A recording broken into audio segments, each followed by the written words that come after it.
Bonsoir, chers auditeurs, chers internautes. Nous voici au milieu de la semaine. En ce mercredi soir, je viens vous souhaiter une cordiale et chaleureuse bienvenue à l'écoute de la parole de Dieu. Nous sommes ici pour nous ressourcer. Que Dieu vous accompagne et vous soutienne. Je vous invite à vous prosterner là où vous êtes. Nous allons prier.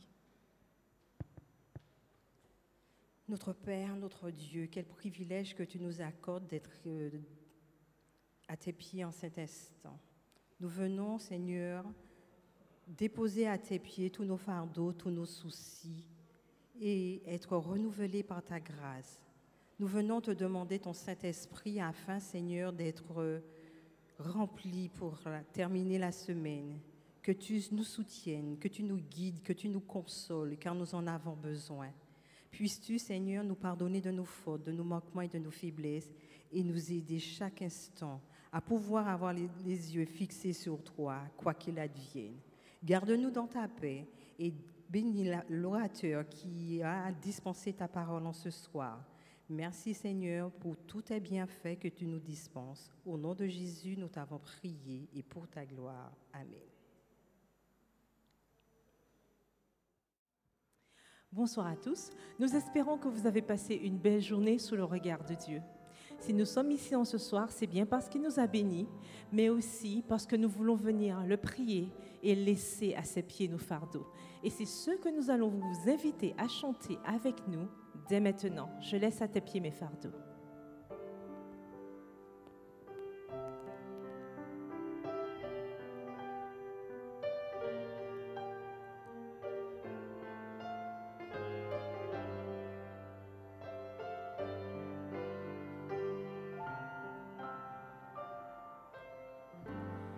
Je laisse à tes pieds mes fardeaux.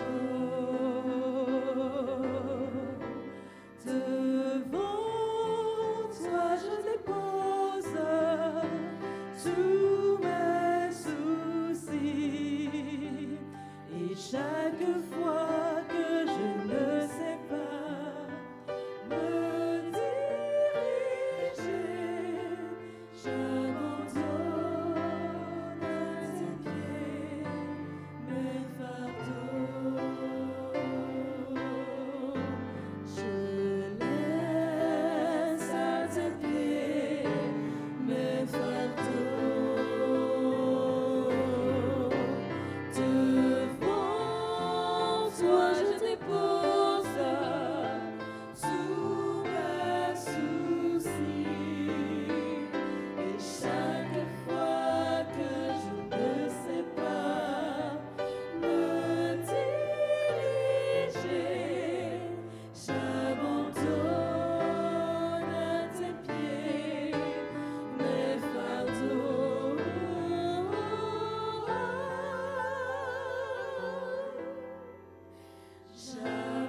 J'abandonne à tes pieds mes fardeaux.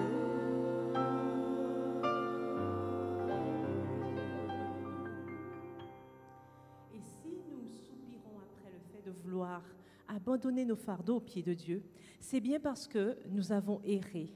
J'ai longtemps erré sans guide, altéré de vrai bonheur. Chantons-le ensemble.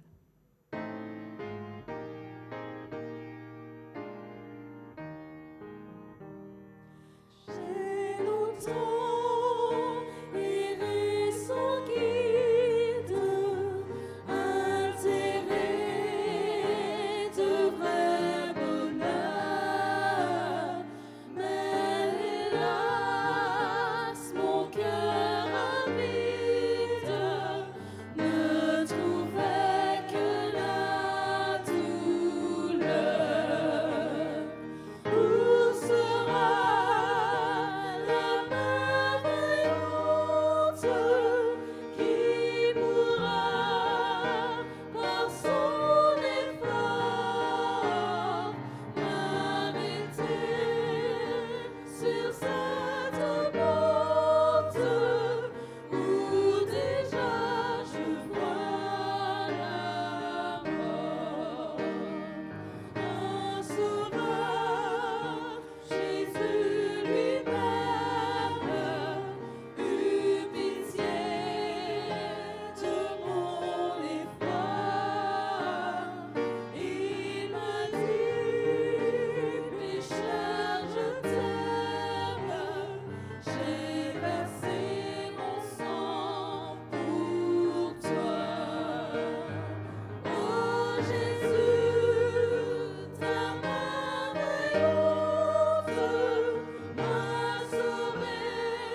Ce que nous venons de chanter au numéro 277 de notre hymne et louange.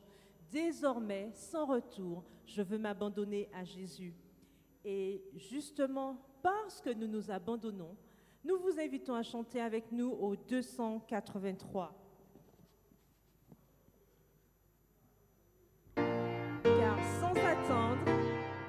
Car sans attendre, je veux tendre au bonheur promis.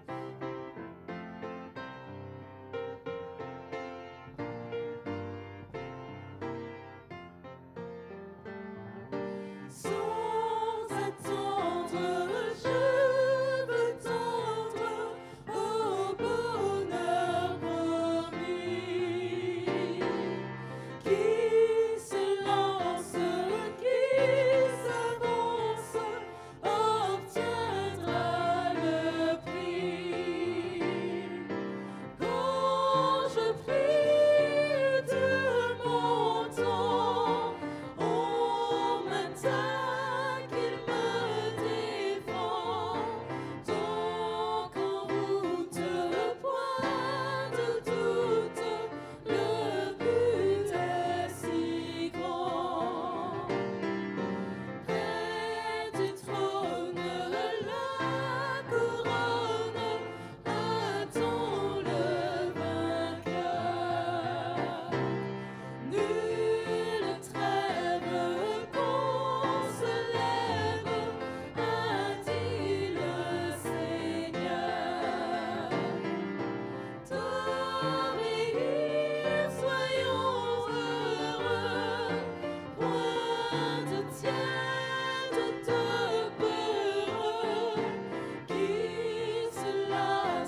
c'est ma gloire, mon Dieu, mon roi.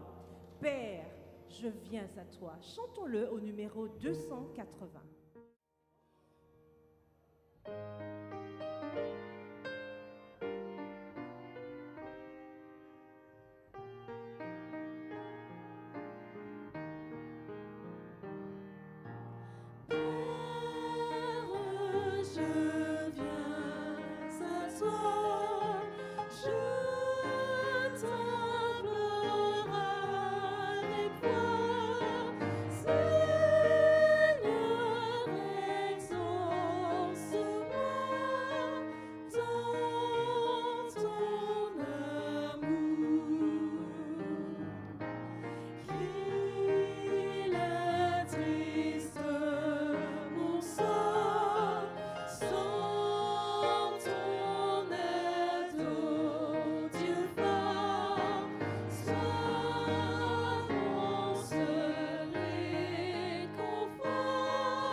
Bonsoir à tous.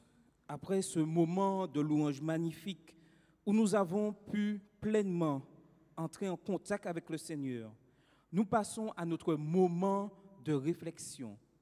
Ce moment de pause au milieu de la semaine, où le Seigneur nous donne l'occasion de pouvoir prendre encore mieux conscience des bénédictions qu'il a pour nous.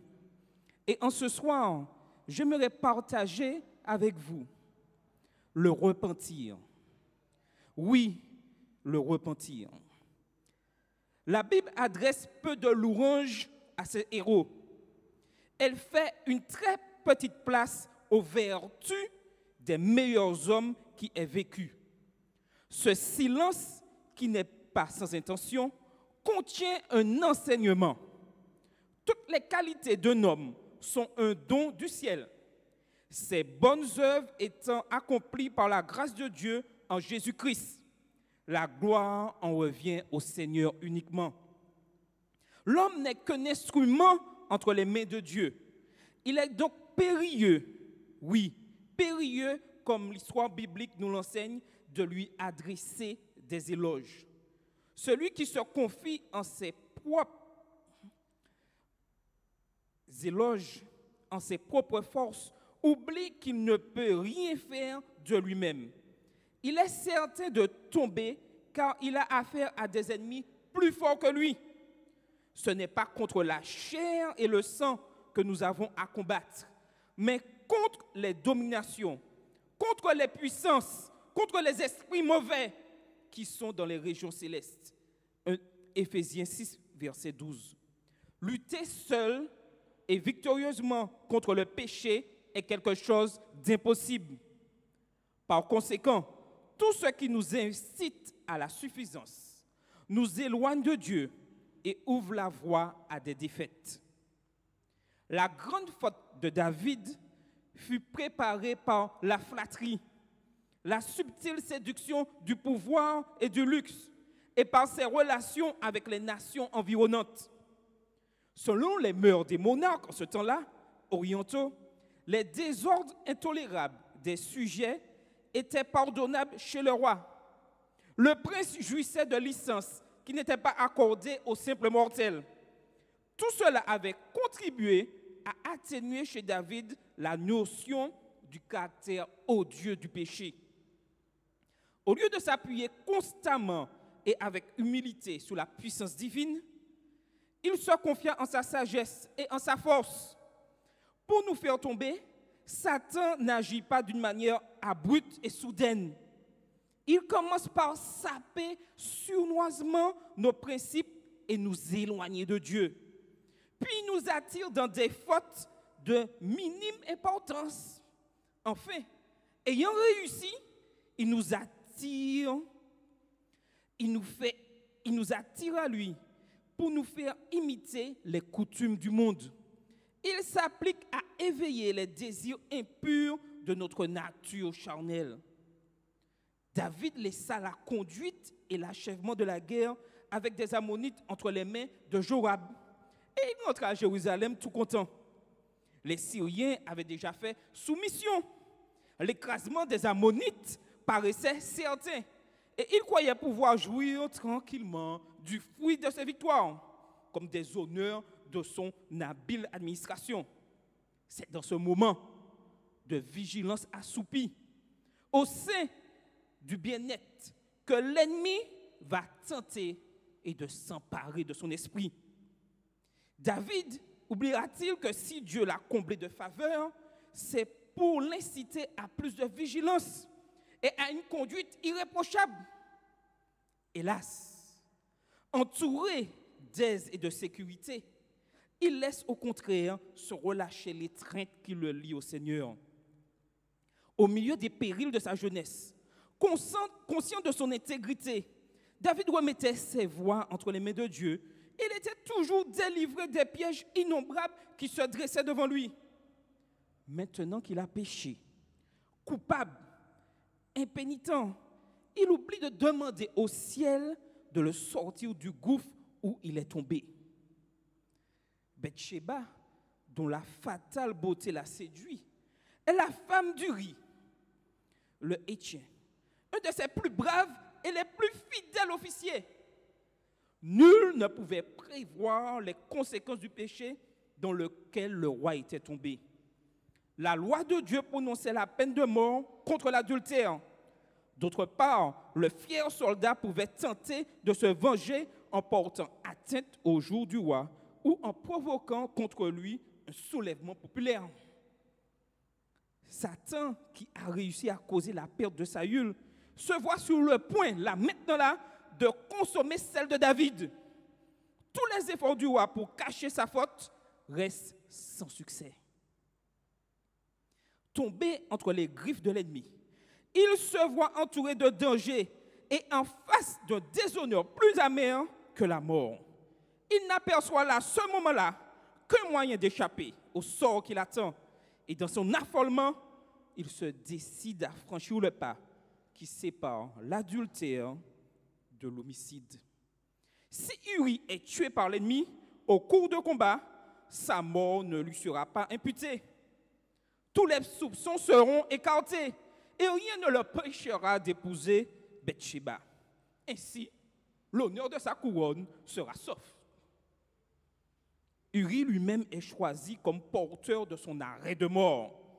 Par lui, le roi envoie une lettre à Joab où il lui dit « Placez Uri au plus fort de la mêlée, oui, puis retenez-vous loin de lui afin qu'il soit frappé et qu'il meure. » 2 Samuel, les chapitres 11 et 12.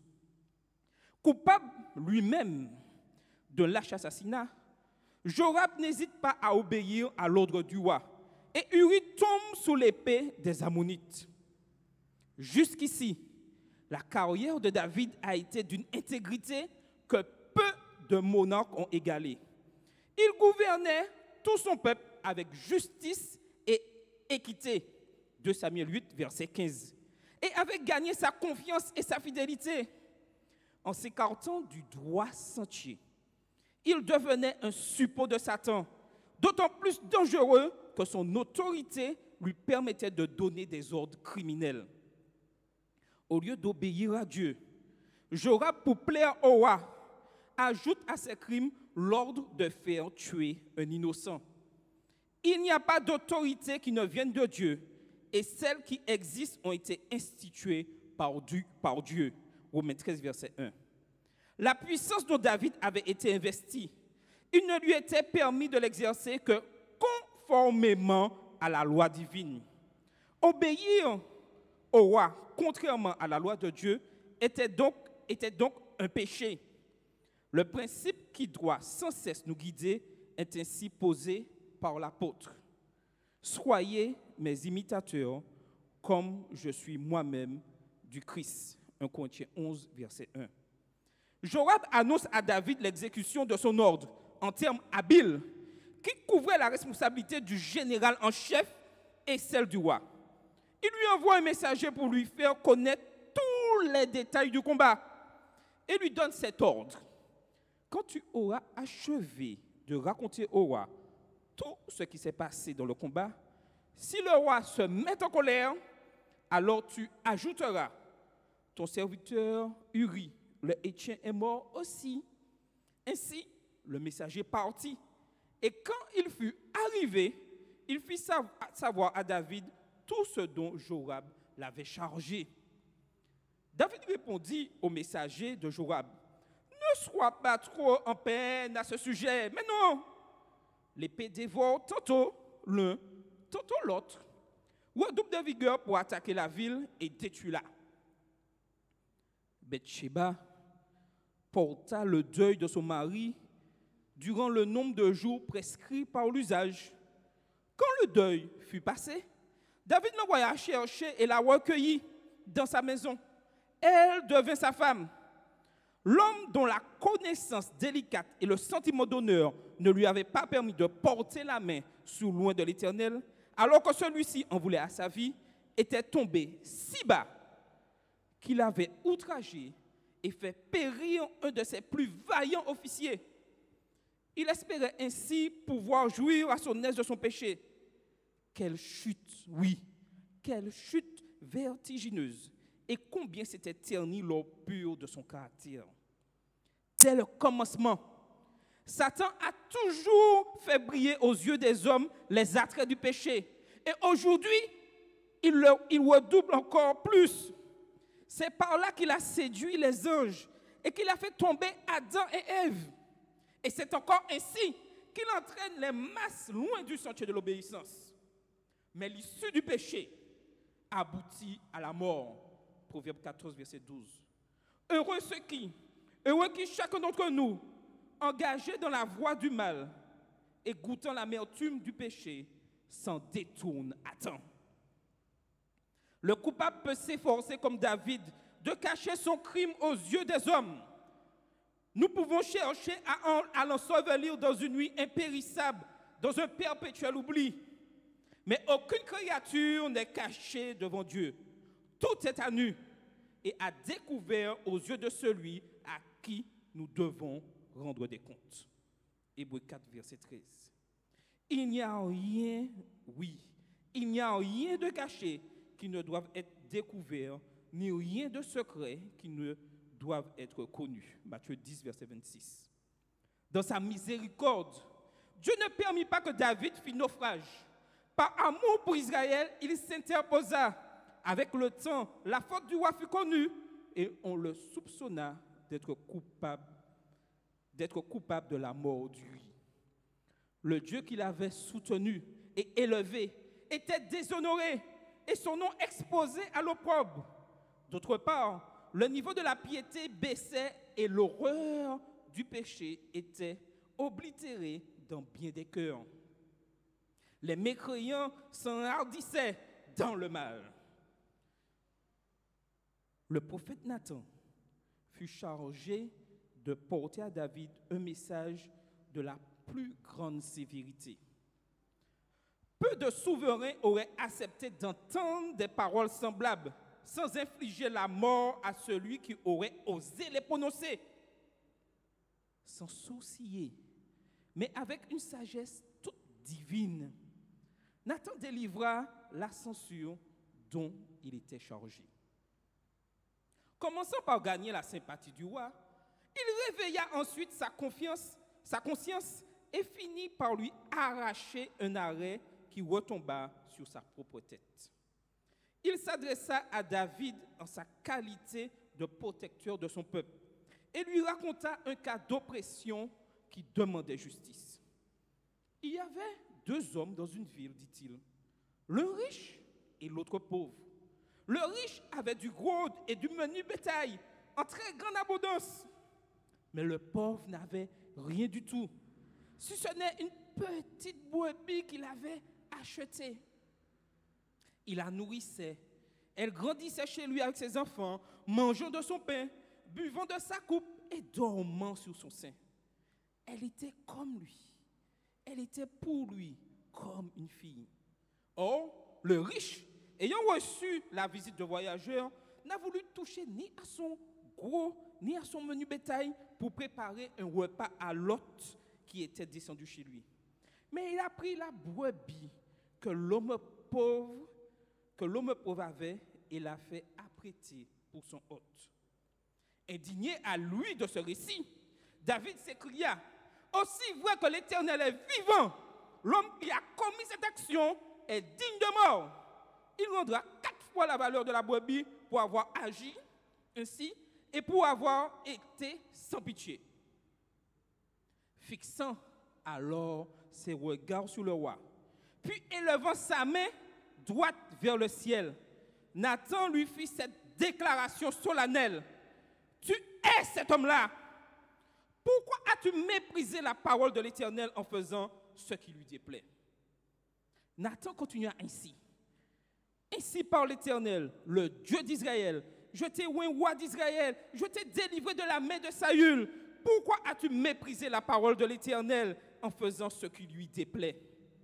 Tu as frappé avec l'épée Uri, le Héthien. Tu as pris sa femme pour en faire ta propre femme. Et lui, tu l'as fait périr par l'épée des Ammonites. Et maintenant, l'épée ne cessera jamais de désoler ta maison. Je vais faire sortir de ta propre maison les maux qui s'abattront sur toi. Je prendrai tes femmes sous tes yeux pour les donner à l'un de tes proches. Car toi, tu as agi en secret, mais moi, l'Éternel, j'agirai en présence de tout Israël et à la face du soleil. Là, le cœur de David fut touché. Sa conscience se réveille. Son forfait lui apparaît dans toute son énormité. Et son âme humiliée se coupe devant Dieu. D'une voix tremblante, il murmure, et cela nous arrive très souvent: j'ai péché contre l'Éternel. Le roi avait fait un mal irréparable à Bathsheba comme à Uri. Et il le sentait vivement, mais son péché contre Dieu était infiniment plus grand. En effet, tout mal fait au prochain rejaillit sur Dieu. Personne en Israël, David le savait, n'aurait osé mettre la main sur loin de l'Éternel. Personne. Mais il tremblait à la pensée que le jugement du Très-Haut ne s'abattit soudain sur lui dans son état de culpabilité et de condamnation. Le prophète le rassura. L'Éternel, oui, l'Éternel a effacé ton péché. Tu ne mourras point. Il fallait cependant que la justice de Dieu fût maintenue et la sentence de mort allait frapper le roi dans son enfant. Châtiment bien plus amer que n'eût été sa propre mort. Le prophète le lui avait dit: comme par cette action tu as fourni aux ennemis de l'Éternel l'occasion de le mépriser, le fils qui t'est né mourra. L'enfant tomba malade. David se mit à jeûner et à prier humblement pour sa guérison. Il se dépouilla de ses vêtements royaux, déposa sa couronne et s'étendit sur le sol durant plusieurs nuits consécutives, priant Dieu, le cœur torturé en faveur de l'être innocent qui souffrait pour son péché. Les anciens de sa maison s'empressèrent autour de lui pour le faire lever de terre, mais il s'y refusa et ne mangea point avec eux. David se souvint que des jugements prononcés contre des individus ou des cités avaient été suspendus par l'humiliation et le repentir. Il continua de prier aussi longtemps que l'enfant fut en vie. Quand il apprit qu'il était mort, il se soumit calmement au décret divin. Le premier coup du châtiment qu'il avait lui-même déclaré juste était tombé. En lisant l'histoire de David, un grand nombre de personnes, et vous qui nous suivez en ce moment sur le net, ont fait cette réflexion. Pourquoi de tels faits ont-ils été rendus publics? Le Seigneur devait effacer ces choses. Pourquoi Dieu a-t-il révélé au monde entier ce sombre épisode de la vie d'un homme aussi favorisé du ciel? Dans sa réprimande, le prophète avait dit à David: par cette action, tu as fourni aux ennemis de l'Éternel l'occasion de le mépriser. D'un siècle à l'autre, les épis ont relevé la faute de David et se sont écriés avec ironie: c'est là l'homme selon le cœur de Dieu. Et la religion a été couverte d'opprobre. Dieu et sa parole ont été déshonorés. Des âmes se sont endurcies dans le péché et d'autres se sont enhardis dans le mal sous le couvert de la piété. Mais en réalité, aucun pécheur ne peut prévaloir de l'histoire de David. C'est lorsqu'il était intègre qu'il fut appelé un homme selon le cœur de Dieu. Dès qu'il se fut plongé dans le mal, il cessa d'être considéré comme tel jusqu'à ce qu'il revint au Seigneur. L'Écriture déclare positivement: ce que David avait fait déplut à l'Éternel, de Samuel 11, verset 27. Par le prophète, Dieu lui fit dire: pourquoi as-tu méprisé la parole de l'Éternel en faisant ce qui lui déplaît? Et maintenant, l'épée ne cessera jamais de désoler ta maison, parce que tu m'as méprisé. En outre, ni son repentir, ni son pardon, ni sa rentrée dans la faveur divine ne dispensèrent David de récolter les fruits de la semence qu'il avait répandue. Les jugements qui le frappèrent, lui et sa maison, témoignent de l'horreur de Dieu pour le péché. Jusqu'à ce moment-là, la providence avait préservé David des complots de ses ennemis, notamment en ce qui concernait Saül. Mais son péché changea ses rapports avec un Dieu qui, à aucun prix, ne sanctionne l'iniquité. D'autre part, à partir de sa chute, il ne fut plus tout à fait le même homme. Accablé par le poids de sa faute et la crainte de ses lointaines conséquences, humilié devant ses sujets, il voit son influence diminuer. Son peuple qui connaît son crime se laisse entraîner au mal plus librement. Son autorité dans sa propre famille abaissée. Ses droits à l'obéissance et au respect de ses enfants sont méconnus. Le souvenir constant de sa culpabilité lui ferme la bouche quand il devrait parler avec fermeté. Et il est comme paralysé quand il faudrait sévir avec rigueur.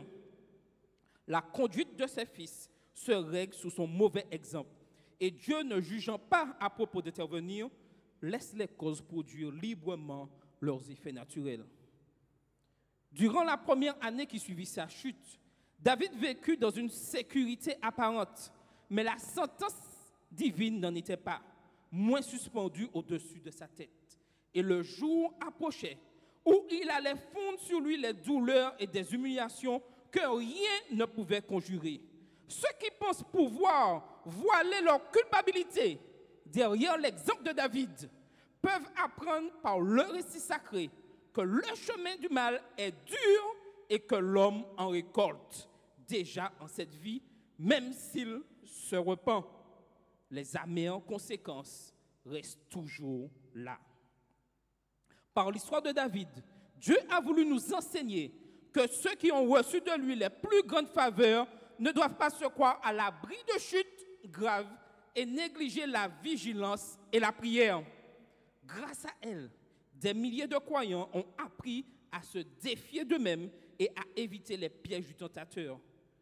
Avant même que la sentence divine eût été prononcée sur lui, David avait déjà commencé à récolter le fruit de sa transgression. Tourmenté par sa conscience, il nous fait assister dans le psaume 32 à l'angoisse de son esprit. Heureux celui dont la transgression est remise et dont les péchés sont pardonnés. Heureux l'homme à qui l'Éternel n'impute pas d'iniquité et dans l'esprit duquel il n'y a point de fraude. Tant que je gardais le silence, mon corps dépérissait, je gémissais tout le jour. Car jour et nuit, ta main s'appesantissait sur moi. Ma vigueur avait fait place à la sécheresse de l'été. Psaume 32, versets 1 à 4. Dans le psaume 51, en revanche, il nous dépeint son repentir. Le psaume 51 que nous apprécions tant. Ô Dieu, aie pitié de moi dans ta miséricorde, dans tes grandes compassions. Efface mes forfaits, lave-moi entièrement de mon iniquité et purifie-moi de mon péché. Car je connais mes transgressions et mon péché est constamment devant moi. Purifie-moi avec l'hysope et je serai sans tache.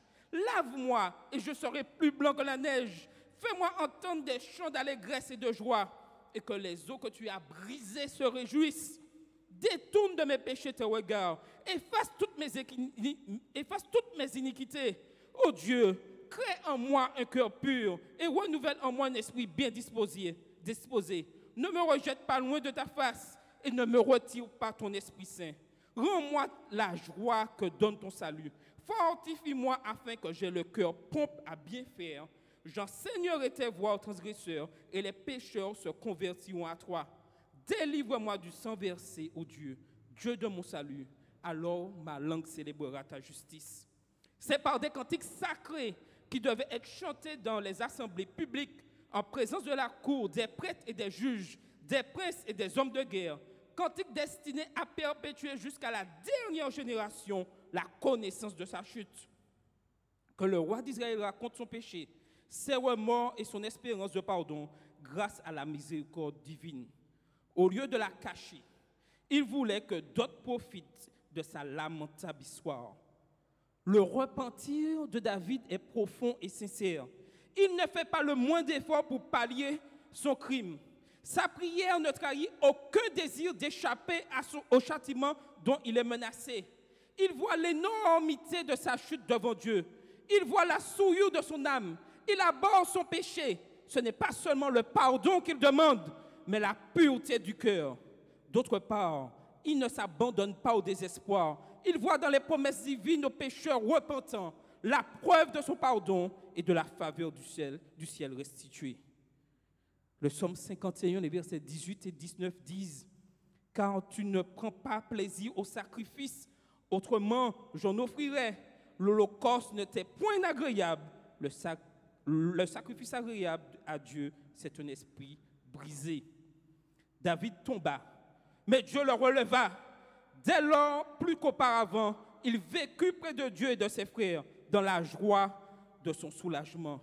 Et là, il a pu chanter au psaume 32, les versets 5 et 7. « Je t'ai fait connaître mon péché. Je t'ai point caché mon iniquité. J'ai dit, je confesserai mes transgressions à l'Éternel. Et toi, tu as ôté la peine de mon péché. Tu es pour moi un asile. Tu me préserves de la détresse. Tu m'environnes de chants de délivrance. » Bien des gens ont murmuré contre ce qu'ils appellent l'injustice de Dieu, pardonnant à David une faute énorme, alors qu'il avait rejeté Saül pour avoir commis ce qui leur paraît des péchés moins graves.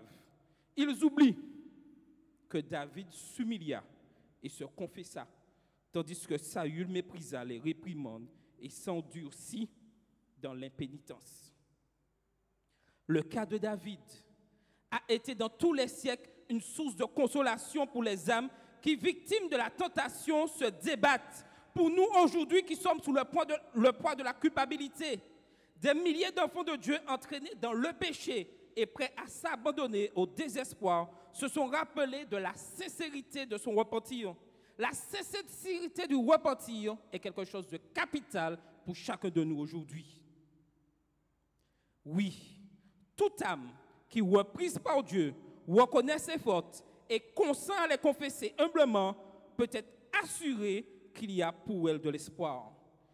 Tout homme qui reçoit avec foi les promesses de Dieu trouvera le pardon. Le Seigneur ne repousse jamais une âme vraiment contrite. Il nous a laissé cette promesse, qu'on fasse la paix avec moi. Oui, la paix avec moi. Aujourd'hui, le Seigneur nous demande de faire la paix avec lui. Faisons cette paix et soyons vraiment pleinement bénis. Et je vais terminer par ces paroles. Et vous allez écouter ce chant. Et ce chant sera aussi un moment de prière pour chacun d'entre vous, pour chacun d'entre nous. Oui, au lieu de la mort, la vie éternelle, la paix à jamais, Jésus, lui, il a tout gagné.